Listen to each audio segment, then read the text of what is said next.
Welcome to Bonita's Kitchen and thank you for joining me. What I'm going to be making for you today is hard bread, also known as hardtack. And for those of you that don't know what hard bread is, this is a small biscuit that we use for fish and brews. And I do have that recipe posted on Bonita's Kitchen you can look at to see what it's all about.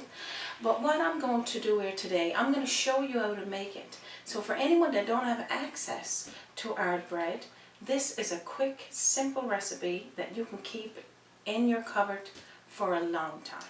This recipe only got 3 simple ingredients: flour, salt, and water. So let me show you now how to make this and put it together. Okay, so first we're going to put in 5 cups of flour.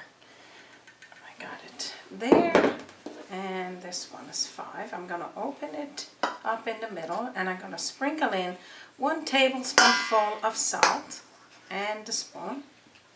So let's mix this together nicely.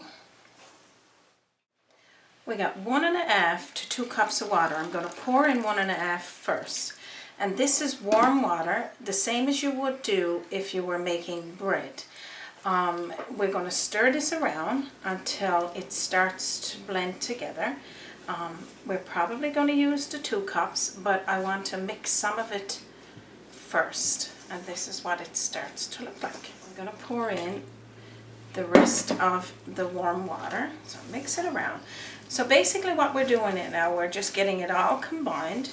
And then what we're going to do is knead it together the same way you would do bread, but you don't have to wait for it to rise, because again, this is just a mixture for hard bread, and hard bread is something that you would keep in a cupboard, and for a very long time, not the same way you would have bread.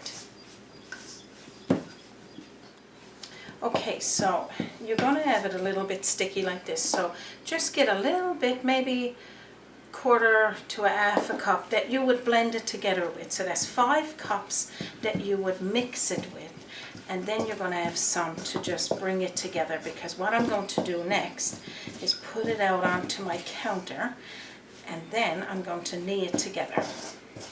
So now I'm going to use my hands the same way you would for your bread to knead it together like this. You keep going around, taking all of the flour away from your bowl and putting it into your dough. Okay, so just another sprinkle of flour, and now I'm going to put it out onto my counter like this. Okay, so now this is basically what it's going to look like. So I'm just going to knead it there. And we don't need, I got the rolling pin. You could use the rolling pin to get it all nice and flat and firm. But we're going to have a 1½ inch block.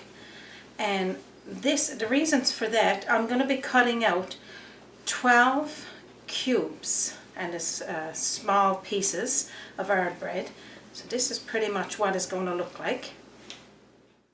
So what I'm going to do is cut it down the middle. So get a nice sharp knife and cut it down the middle like this, and then make small squares along. So you're going to keep cutting it like this right along until they are all done. Don't matter about if it squishes it down, because this is going to be just hard pieces of bread when it comes out of the oven. Okay, so this is your 12 pieces. Now you can buy these in a store, and for those of you that got access to hard bread, you might find, well, I'm just going to buy it, and that's fine. But for those of you that don't have access to hard bread, this is simple, and it probably would only cost you about $2 to make. What I'm doing here now is making little holes in the top of the dough.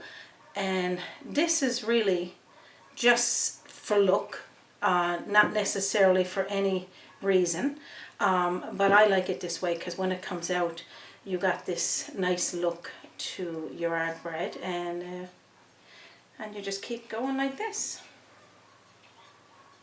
Okay, so what I'm going to do now is just put each piece onto a piece of parchment paper and a cookie sheet, You can have it greased, lightly greased, and to put the pieces of dough on. But I like using our parchment paper because it just comes off nice and it don't stick to my pan. So put them all equally on your cookie sheet. So this is how quick and easy it is to make. So what we're going to do now, we're going to put this tray of hard bread in the oven on a 425-degree oven for 40 minutes to an hour. And you can check it. Depending on your oven, of course, you'll see it's a nice golden color and it's hard. I get some done here in advance, so I'm going to show you what it looks like. Plus I'm going to display fish and brews and fisherman's brews so you can see what it looks like. Okay, so this is our hard bread. As you can see, they're just nice chunks and they're hard. This is the fish and brews with scrunchions, which is fat pork and onion over the top. And this is the fisherman's brews, which is salt cod, potato and hard bread. I soaked this one overnight, so I'm going to show you what that looks like. I'm going to bring it in close. So I had soaked this hard bread overnight just to show you what it looks like, and it breaks apart. So this is pretty much what it looks like inside. And this was used for sailors years ago to replace bread when they were out on the water. And that's what it looks like. You can just break it apart once it's soaked in water. And this is our fish and brews, and as you can see the hard bread that's inside of it. It's got potato, it's got salted cod. You could use fresh cod, but you just have to boil it in salt water. So this is what you would use your hard bread for.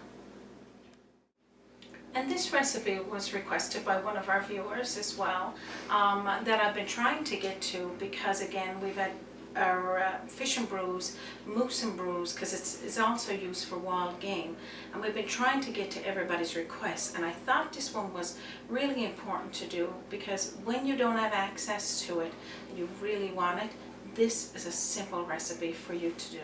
This ends our episode for hard bread or hard tack. I hope you found this episode helpful for you today. And if you haven't already done so, please subscribe to Bonita's Kitchen. It's on YouTube up at the top right hand corner. Just click the link and it'll show you what to do. And you can visit me as well on www.bonitaskitchen.com and my Facebook page. Also, please like and share my recipes on Bonita's Kitchen so many more people can get to enjoy these traditional Newfoundland recipes. So from my kitchen to yours, you have a wonderful day.